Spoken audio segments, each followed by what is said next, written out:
Vprašal najprej, kakšne se vam zdijo zdaj, ko je v bistvu že predstavljeno prioritete pri predsedovanju Evropske unije? Za prioritete vemo že nekaj časa. Prioritete so skupaj dogovorjene med tremi državami, ki so v letu in pol predsedovale. So za Slovenijo pomembne, niso pa nobene presenečenje.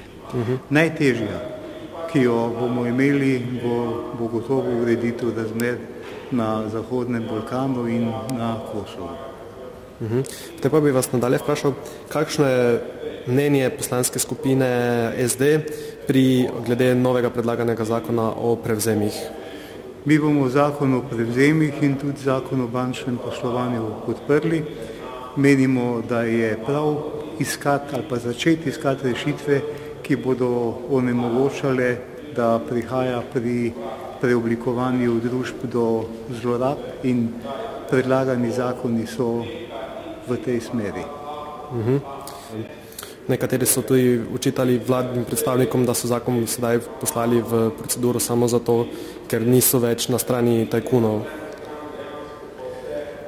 Predvsem iz vrst poslanske skupine LDS so prihajali take.